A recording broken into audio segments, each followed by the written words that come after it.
Assalamualaikum warahmatullahi wabarakatuh. Linabil karimi wa alihi wa ashabil kiramil fatihah. A'udzu billahi minasyaitonir rajim. Bismillahirrahmanirrahim. Alhamdulillahi rabbil alamin arrahmanir rahim maliki yaumiddin iyyaka na'budu wa iyyaka nasta'in ihdinas siratal mustaqim siratal ladzina an'amta 'alaihim ghairil maghdubi 'alaihim waladdallin amin. A'udzu billahi minasyaitonir rajim. Bismillahirrahmanirrahim. Alhamdulillahi rabbil alamin wassalatu wassalamu ala sayyidina Muhammadin asyrafil anbiya'i wal mursalin wa ala alihi wa sahbihi ajma'in. Allahumma faqihna fid din wa 'allimna ta'wil wahdina ila siratikal mustaqim. Allahumma anfa'na bima 'allamtana wa 'allimna ma yanfa'una warzuqna 'ilman yanfa'una wa zidna 'ilman walhamdulillahi ala kulli hal wa na'udzu billahi min ahli النار وصلى الله على سيدنا محمد وعلى آله وصحبه وسلم والحمد لله رب العالمين. الحمد لله الذي أرسل رسوله بالهدى ودين الحق ليظهره على الدين كله ولو كره الكافرون. أشهد أن لا إله إلا الله وحده لا شريك له وأشهد أن سيدنا محمدا عبده ورسوله. اللهم صل وسلم على سيدنا محمد وعلى آله وأصحابه ومن تبعهم بإحسان إلى يوم الدين. سبحانك لا علم لنا إلا ما علمتنا إنك أنت العليم الحكيم. لا حول ولا قوة إلا بالله العلي العظيم. لا حول ولا قوة إلا بالله العلي العظيم. لا حول ولا قوة إلا بالله العلي العظيم. رضينا بالله ربا وبالإسلام دينا وبمحمد نبيا ورسولا أما بعد.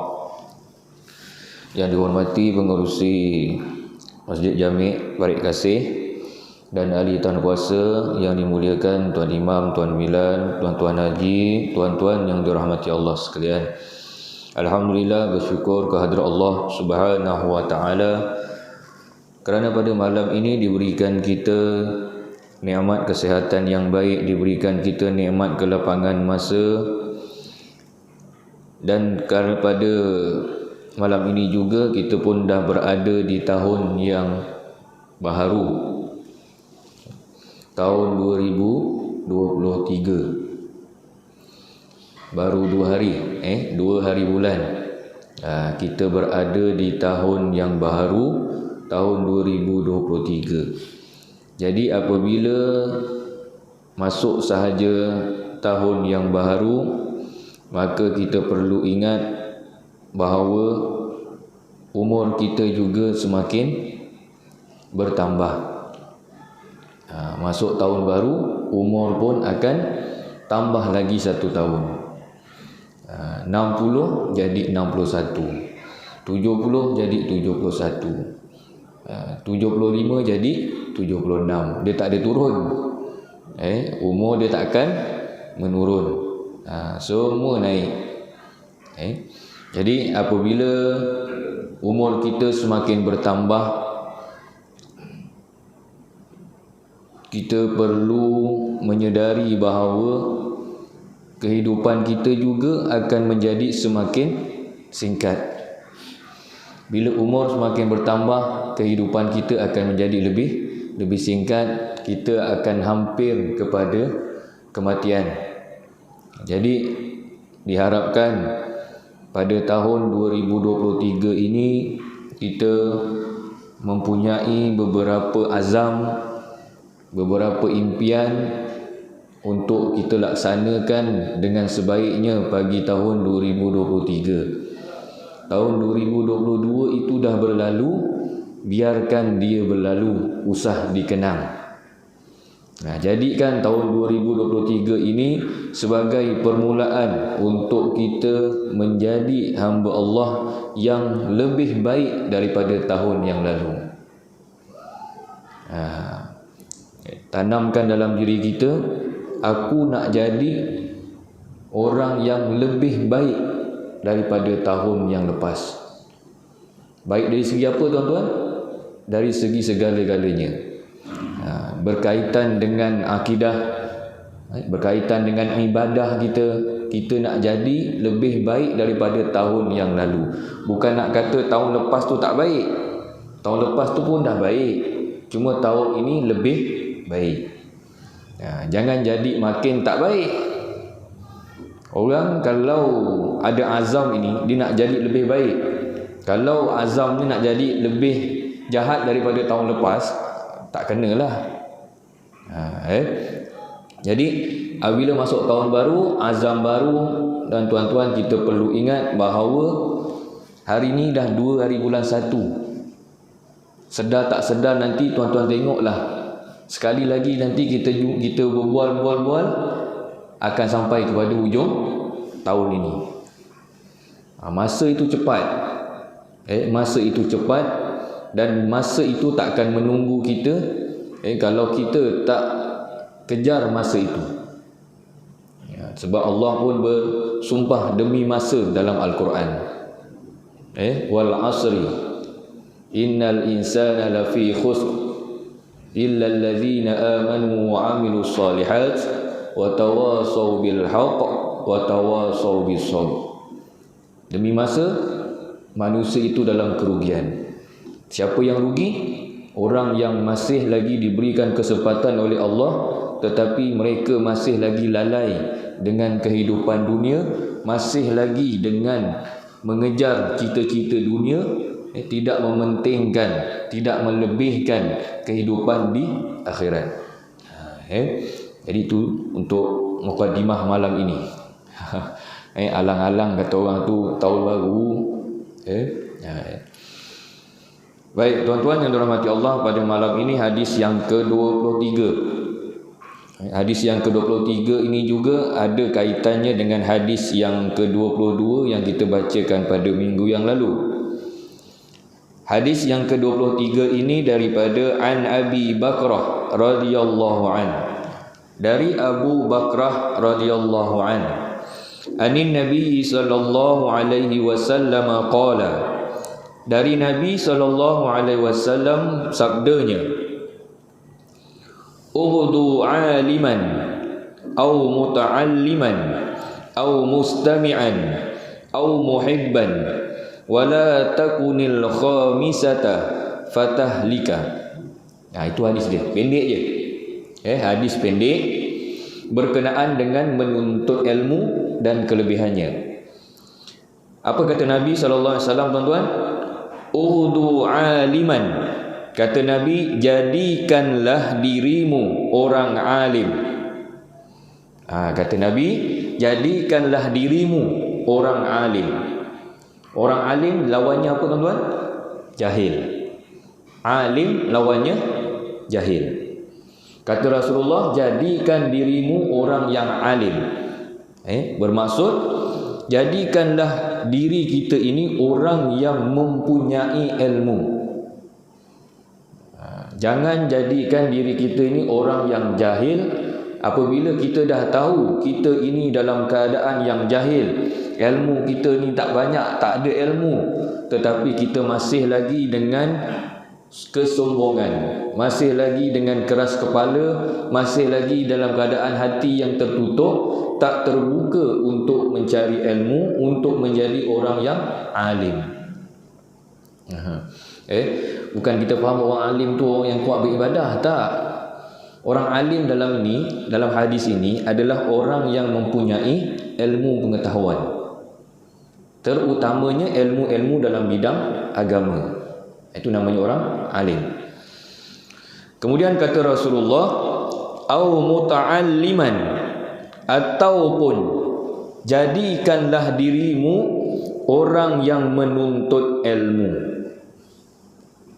Orang yang menuntut ilmu ni, tuan-tuan, kata Rasulullah, jadikan diri kamu orang yang menuntut ilmu. Tuan-tuan bukan orang yang menuntut ilmu. Kita perlu faham. Tuan-tuan akan masuk dalam golongan yang saya akan sebutkan sebentar lagi. Orang yang menuntut ilmu, dia lain. Menuntut ilmu ni ada cara dia. Tuan-tuan termasuk dalam golongan yang saya akan sebutkan nanti, yang ketiga. Yang pertama tadi kata Rasulullah, jadikan diri kita ini orang yang alim. Kemudian jadikanlah diri kita ini orang yang menuntut ilmu. Bila sebut menuntut ilmu, maka dia perlu kepada beberapa perkara yang menggambarkan diri dia itu sedang menuntut ilmu. Ini minta maaf cakap, tuan-tuan tak termasuk dalam yang menuntut ilmu. Dia akan jadi sebentar lagi. Menuntut ilmu ni dia mesti ada dia punya, apa yang dia dengar, apa yang dia dapat, dia akan tulis dan catatkan. Itu tuntut ilmu. Macam kita kat sekolah, macam anak murid kita kat sekolah, dia orang belajar itu perlu ada kepada buku, kitab. Sebagai contoh kitab lah, kita belajar ni ada kitab. Kemudian bukan kitab saja, dia ada catatan dia ada dia tulis apa yang dia dapat. Itu namanya menuntut ilmu. Dan yang ketiga, tuan-tuan termasuk dalam yang ketiga ini. Bukan tak baik-baik. Jangan cakap ustaz ni kata aku datang nanti kata tak belajar pula. Tuan-tuan termasuk dalam golongan yang ketiga, iaitu au mustami'an. Iaitu kata Rasulullah, ataupun jadilah orang yang selalu mendengar pelajaran agama. Maksudnya tuan-tuan datang kuliah, tuan-tuan duduk, tuan-tuan dengar.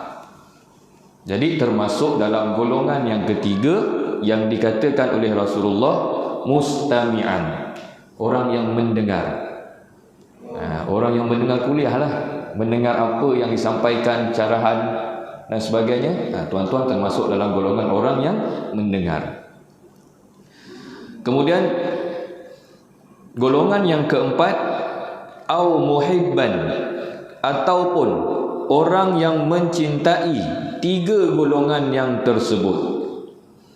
Golongan yang keempat ini dia tak termasuk dalam golongan yang pertama, yang kedua, yang ketiga, tetapi dia suka kepada golongan yang pertama atau yang kedua atau yang ketiga, dan dia cuba nak ikut, cuba nak jadi, cuba nak masuk dalam kumpulan tersebut. Itu orang kumpulan yang keempat. Dan kata Rasulullah, wala takunil khamisata fatahlika, janganlah engkau menjadi dari golongan yang kelima. Sebab apa tuan-tuan? Sebab golongan yang kelima ini adalah golongan yang akan binasa. Dalam hadis ini Rasulullah ada 5 golongan. 4 golongan ini akan mendapat keridhaan Allah, yang 1 golongan ini lagi akan mendapat kebinasaan. Ini kita huraikan. Tiap-tiap seseorang dikehendaki menentukan sikapnya terhadap ilmu pengetahuan agama dengan salah satu dari 4 cara. Huraian dia, Islam ini menyuruh kita supaya cintakan ilmu, dapatkan ilmu, pelajarilah sebanyak mana ilmu, dengan 4 cara yang digambarkan, yang diberitahu oleh Rasulullah. Yang pertama tadi, jadikan diri orang alim yang mengajar. Menjadikan dirinya orang alim yang mengajar. Bila kita ada ilmu tuan-tuan, kita perlu ajar, sampaikan kepada orang lain. Contoh macam ustaz-ustaz lah, ustaz-ustaz, ustazah-ustazah, kiai, orang-orang yang alim, yang ada ilmu ini, mereka tak akan duduk sahaja, mereka akan sampaikan apa ilmu yang mereka ada. Ataupun kata Rasulullah, orang yang belajar, dan juga orang yang mendengar syarahan-syarahan agama. ataupun orang-orang yang mencintai dan menghargai salah satu dari 3 golongan yang tersebut dengan menurut jejak langkahnya. Jadi ini 4 golongan ini kata Rasulullah, 4 cara ini yang kita perlu ada, sama ada kita ini tergolong dalam golongan yang pertama ataupun golongan yang kedua ataupun golongan yang ketiga ataupun yang keempat. Contohnya golongan yang keempat ni kita tak nampak sangat. Sebab dia ni satu golongan yang mencintai dan menghargai salah satu dari 3 golongan tersebut. Sebagai contoh lah, orang ni dia nak pergi kuliah, nak datang masjid, nak solat berjemaah, nak pergi kuliah, tapi ada sesuatu yang menghalang. Contohlah, mungkin keuzuran dan sebagainya, contoh. Tetapi disebabkan dia menghargai tuan-tuan yang belajar ilmu, yang dengar syarahan, dia menghargai orang yang menyampaikan syarahan, orang yang menyampaikan kuliah, dia hargai. Bagaimana cara dia hargai? Mungkin dia sumbangkan makanan, contoh jamuan, dia yang sumbangkan. Dia tak datang, tapi dia yang menyumbangkan. Maksud dia suka, dia cinta kepada orang-orang yang belajar ilmu, orang yang mengajar ilmu, tetapi dia cuba untuk mengikut, cuba untuk datang, tetapi mungkin disebabkan keuzuran yang tertentu dia tak boleh datang. Tetapi dia tunjukkan caranya mencintai dan menghargai orang-orang yang belajar ilmu. Dengan sikap yang demikian, seseorang itu terjamin untuk mendapat keselamatan dan kebahagiaan, sama ada dalam perkara jasmaninya maupun rohaninya. Kerana ia sentiasa dalam jagaan ilmu pengetahuan yang memimpinnya ke jalan yang benar, dan memberinya kesedaran untuk memilih yang baik dari yang buruk dan yang hak dari yang batil. Orang yang ada ilmu, tuan-tuan yang ada ilmu, yang dapat ilmu, kita boleh bezakan mana satu perkara yang benar, mana satu perkara yang batil, mana yang hak, mana yang batil, mana yang betul, mana yang salah, mana yang wajib, mana yang haram, mana dia hukum yang makruh, mana dia hukum yang harus, mana dia hukum yang sunat. Dengan ilmu lah kita dapat tahu kesemuanya itu. Bila tak ada ilmu, maka kita akan langgar saja. Apa yang haram pun kita akan buat. Apa yang wajib yang Allah perintahkan pun kita akan tinggalkan, sebab kita tak ada ilmu. Ini pentingnya ilmu, tuan-tuan. Sebab itu dalam kitab Mastikah Hadis ini ada disediakan bab wajib menuntut ilmu, untuk diberi tahu kepada kita bahawa pentingnya ilmu dalam kehidupan kita. Adapun golongan yang kelima, iaitu yang tidak termasuk dalam salah satu dari 4 golongan yang tersebut, maka mereka adalah golongan yang binasa, kerana mereka tidak ada pimpinan yang dengannya mereka dapat membezakan di antara yang benar dengan yang salah. Ini dia golongan yang kelima ni, tuan-tuan. Kita jangan jadi golongan yang kelima. Dah lah tak ada ilmu, tak nak datang kuliah, tak nak dengar. Dah ada rakam pun tak nak dengar lagi dekat YouTube tu. Tak datang tu satu masalah lain. Dah buat cara yang lain supaya ilmu ni disampaikan, pun masih lagi tak dengar. Apa yang dia tengok dekat handset tu tak tahu. Buka YouTube tak ada tengok ceramah. Apa-apalah yang dia buka, tuan-tuan, yang dia minat lah. Kalau dia minat pasal mancing, dia buka pasal mancingnya kat YouTube tu. Kalau dia minat pasal motor, dia buka motor je. Kalau dia minat lagu-lagu 60-an, 70-an, lagu tu dia buka. Kalau ceramah tu dia lalu je. Padahal dekat buka-buka YouTube tu ada keluar Farid Masjid Jami' Farid Kasih. Tapi dia buat tak nampak, dia scroll, tolak je laju bawah, dia pilih yang bawah dia yang dia suka. Aset tu tengok selalu. Facebook tu tengok selalu, buka selalu, internet buka selalu. Tetapi apabila ada berkenaan dengan ilmu, dia tak nak tengok sebentar. Imam Mawardi menyatakan bahawa orang yang menganggap ilmu syarak itu tidak ada faedahnya dipelajari dan lebih baik sahaja ditinggalkan, sebenarnya orang itu tenggelam dalam kesesatan dan jauh dari mendapat hidayah petunjuk, serta ia termasuk dalam golongan yang kelima, iaitu golongan yang binasa. Kita kena tahu tuan-tuan, hukum-hukum syarak ni tuan-tuan, kita kena tahu.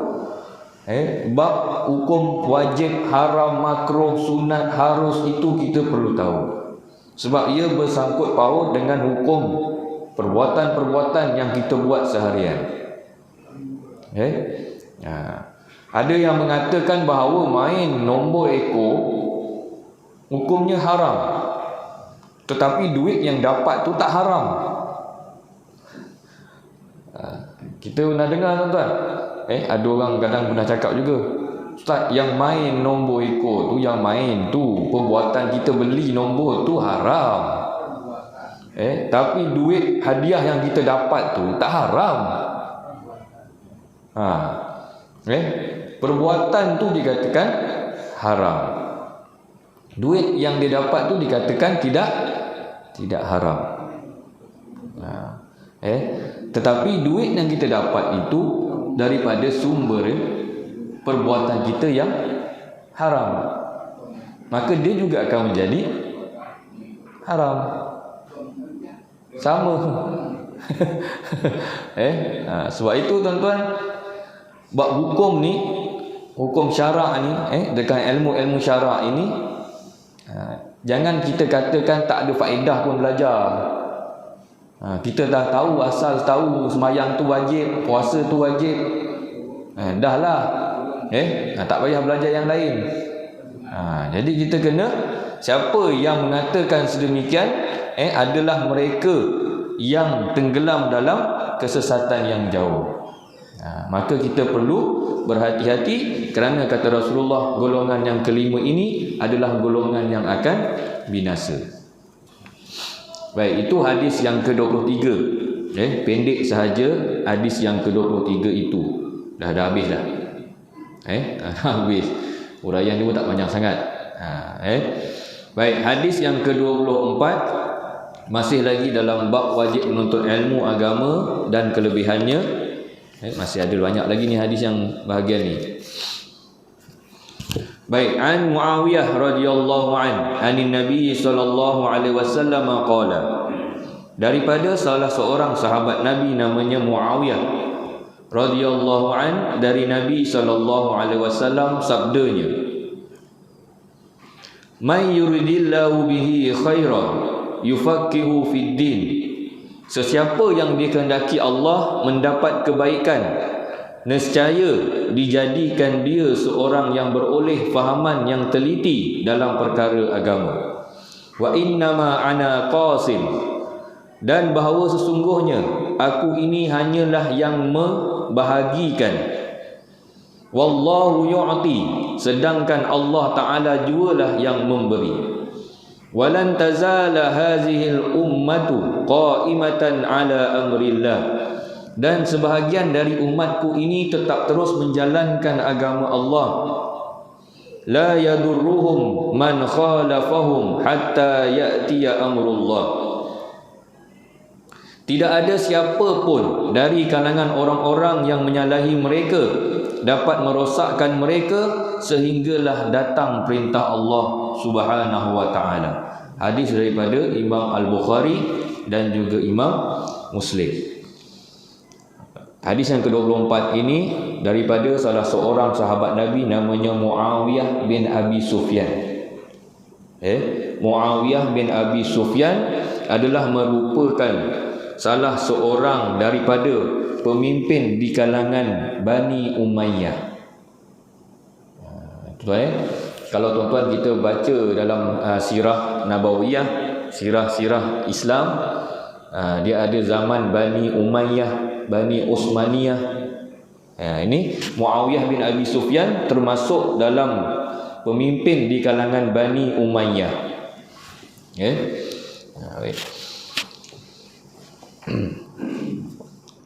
Dan apabila kita sebut sahaja berkenaan dengan Muawiyah bin Abi Sufyan ini, ada setengah-setengah orang yang baca kitab sirah, mereka ni berprasangka yang tak baik kepada Muawiyah bin Abi Sufyan, kerana ada satu peristiwa yang berlaku yang menyebabkan orang ini berprasangka yang buruk terhadap Muawiyah bin Abi Sufyan.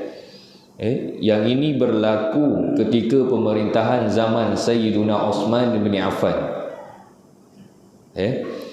Sayyiduna Uthman bin Affan yang menggantikan Sayyiduna Umar bin Al-Khattab sebagai khalifah. Sebagai khalifah. Jadi apabila Sayyidina Uthman dilantik menjadi khalifah, menjadi pemerintah, ketika itu Sayyidina Uthman telah melantik beberapa pemimpin-pemimpin yang lain yang di bawahnya untuk menjaga sebahagian kawasan. Sebagai contoh, di negara Syam, di Yaman dan sebagainya itu, maka Sayyidina Uthman telah melantik beberapa orang di kalangan sahabatnya untuk menjadi pemerintah di kawasan itu. Dan kebanyakan yang dilantik itu daripada kalangan Bani Umayyah. Jadi apabila banyak dilantik daripada Bani dia sendiri, Sayyidina Uthman ni dilantik daripada golongan dia sendiri. Jadi ini menimbulkan rasa yang kurang senang dengan tindakan Sayyidina Uthman itu. Maka dibantah oleh salah seorang lagi sahabat yang namanya Abu Zar, sehingga kan Abu Zar ini dihukum, dihalau, dibuang daerah, keluar daripada daerah.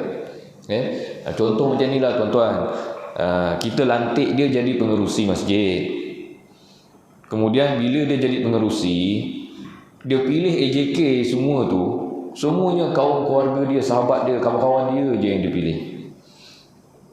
Sepupu, sepapat, saudara mara, pakcik, pak long semua dilantik jadi AJK. Orang dia semua.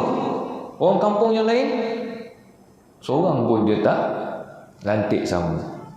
Macam itulah contoh. Ini yang dilakukan oleh Sayyidina Uthman ketika itu. Dilantik daripada kalangan Bani dia saja. Baik. Kemudian di antara sahabat yang dilantik menjadi pemimpin ketika mana pemerintahan Sayyidina Uthman itu ialah Muawiyah bin Abi Sufyan. Sehingga kan berlakunya satu peperangan di zaman Sayyidina Uthman ini dinamakan sebagai peperangan Siffin, iaitu di antara Sayyidina Ali karamallahu wajhah dengan Muawiyah bin Abi Sufyan. Berlaku peperangan di antara Sayyidina Ali dan juga Muawiyah bin Abi Sufyan. Orang Islam, sesama orang yang mempunyai ilmu, orang yang alim, orang yang tak boleh dipertikaikan, tetapi berlaku peperangan. Peperangan Siffin namanya. Iaitu berkenaan dengan cerita Muawiyah bin Abi Sufyan yang meriwayatkan hadis ini daripada Rasulullah sallallahu alaihi wasallam. Baik. Hadis ini adalah berkenaan dengan kelebihan orang yang dikurniakan fahaman teliti dalam perkara agama. Tuan-tuan boleh boleh tanya diri sendiri, sesiapa yang sejak azali lagi sudah ditentukan Allah untuk jadi baik, maka Allah akan bagi kepadanya satu tanda, iaitulah dia akan faham Islam. Yang mana tanda Allah nak jadikan kita ini orang yang baik, di antaranya ialah diberikannya kepada kita kefahaman yang sungguh-sungguh tentang agama Allah Subhanahu wa taala. Maka inilah tandanya Allah memilih kita untuk menjadi orang yang baik. Sebab itu malam ini Allah pilih tuan-tuan datang ke masjid dengar kuliah ilmu. Allah pilih supaya kita ini menjadi orang yang faham tentang agama. Tuan-tuan datang ni pun masjid, datang surau, datang masjid ni dengar kuliah pun Allah yang pilih. Berapa ramai tuan-tuan penduduk Balik Kasih ni yang Allah tak pilih dia? Kalau Allah pilih semua, penuh.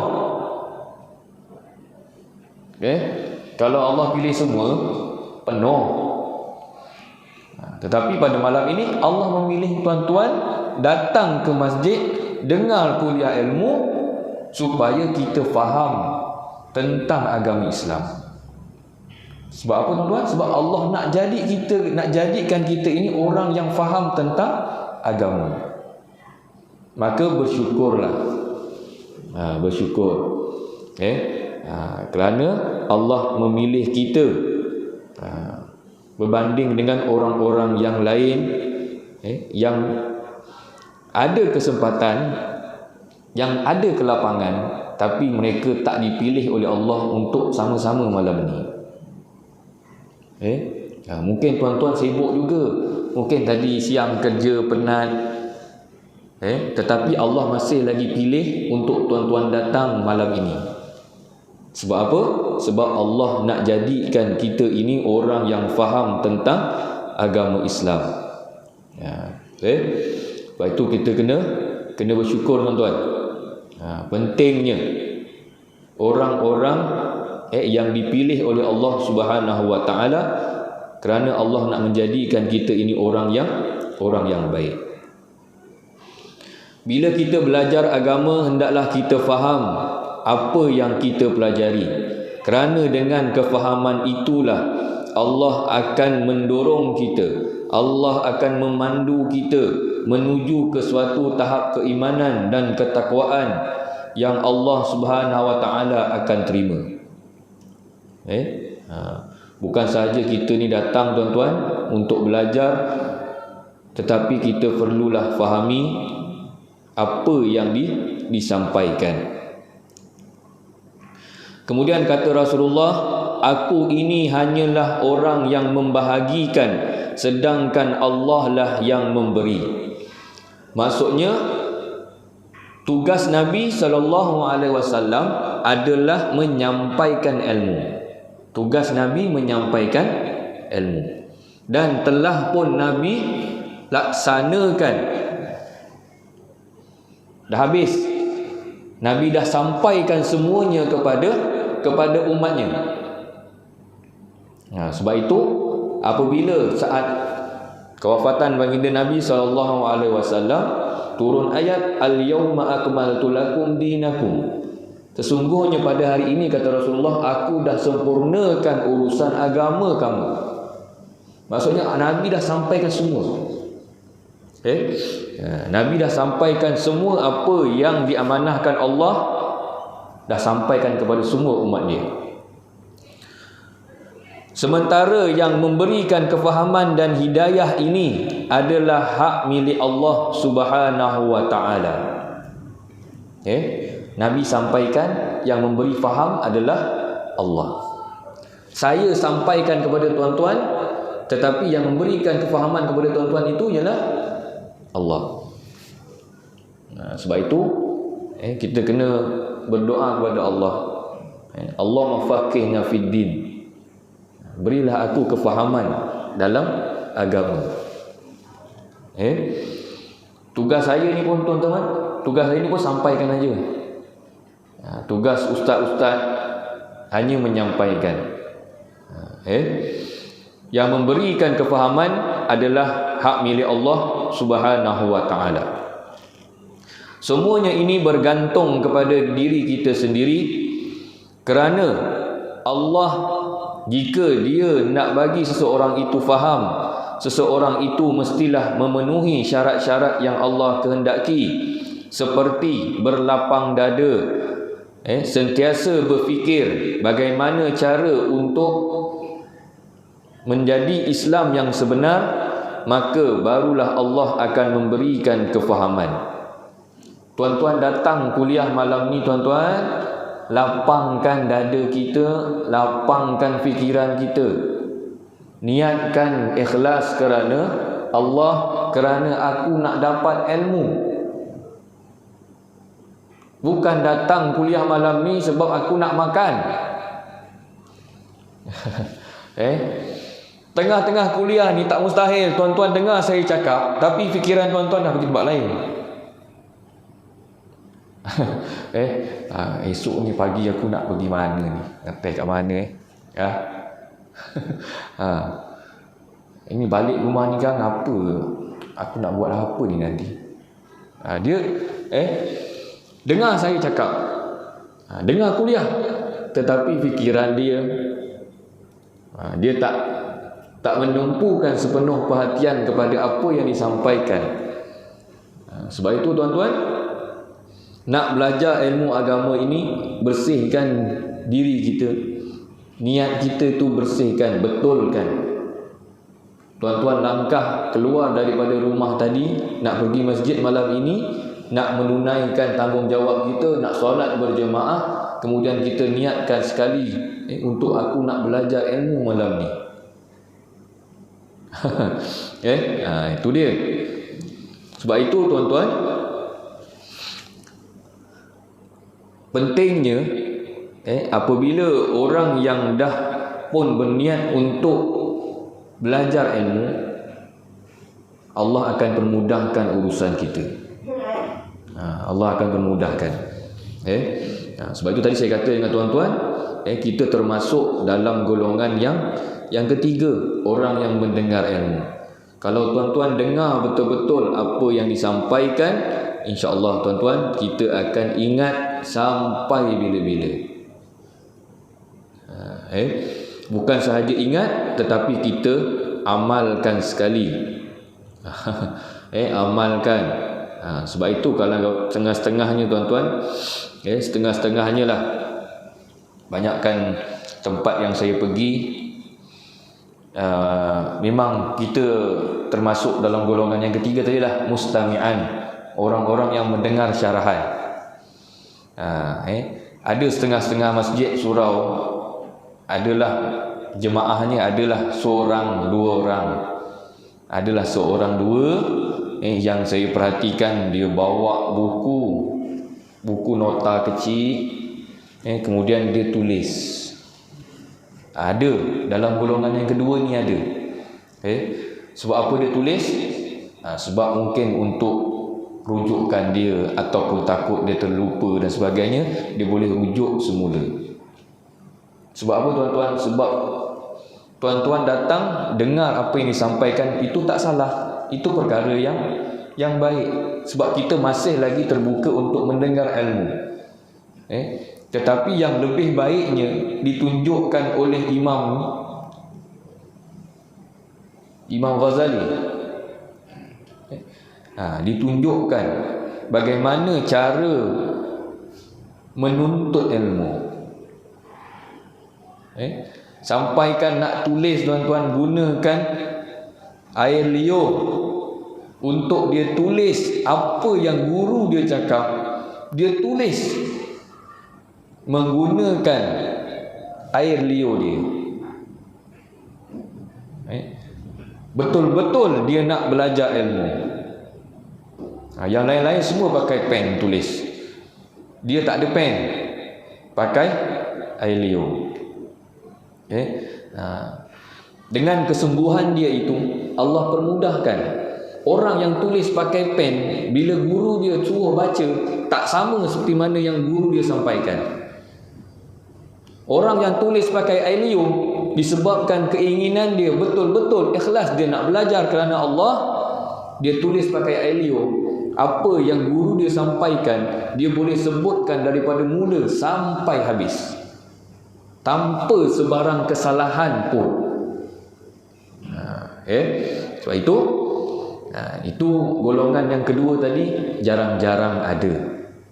Jarang-jarang ada. Baik, kemudian kesimpulannya, hendaklah kita belajar agama dan pastikan kita faham dengan apa yang kita belajar itu. Kemudian apabila kita dah faham tentang agama, kita kena ikut agama seperti halal haram dan sebagainya. Yang keduanya, hadis ini mengajar kita bahawa hidayah dan petunjuk adalah milik Allah Subhanahu wa taala. Dan kalau kita yang mendapat hidayah, petunjuk, bukalah pintu hati dan sangka baiklah dengan agama Allah Subhanahu wa taala. Betul saya kata tadi, tuan-tuan yang terpilih pada malam ini bersyukur kepada Allah. Alhamdulillah, terima kasih Allah kerana memilih aku pada malam ini untuk belajar agama. Dan yang ketiganya, hadis ini mengajar kepada kita bahawa setiap orang hendaklah duduk dalam perjuangan Islam dengan membawa risalah Allah Subhanahu wa taala. Dan Nabi SAW memberi jaminan bahawa sampai hari kiamat pun akan tetap ada golongan yang akan membawa risalah agama Allah Subhanahu wa taala ini. Selagi mana ada orang yang menyampaikan, selagi mana ada orang yang belajar agama, insya-Allah tuan-tuan, agama ini akan kekal sehinggalah hari kiamat. Jangan sampai ada ustaz yang nak sampaikan tapi orang tak ada. Ustaz datang seorang-seorang lah, orang tak ada balik semua. Jangan sampai macam tu lah tuan-tuan. Jangan sampai macam tu. Kalau boleh ramaikan lagi. Kalau yang tak ada, yang ada ni pun okeylah. Mudah-mudahan tuan-tuan, apa yang disampaikan pada malam ini akan memberikan kita sedikit manfaat berkenaan dengan fahaman agama Islam. Mudah-mudahan kita tergolong dalam golongan yang diredai oleh Allah Subhanahu wa taala. Jadi marilah kita tutup dengan membaca tasbih kafarah dan juga suratul As. Subhanakallahumma wa bihamdika asyhadu an la ilaha illa anta astaghfiruka wa atubu ilaik. Bismillahirrahmanirrahim. Wal 'asr innal insana lafi khusr illa alladhina amanu wa 'amilus solihat wa tawassaw bil haqq wa tawassaw bis sabr. Wabillahi taufiq wal hidayah. Wassalamualaikum warahmatullahi wabarakatuh.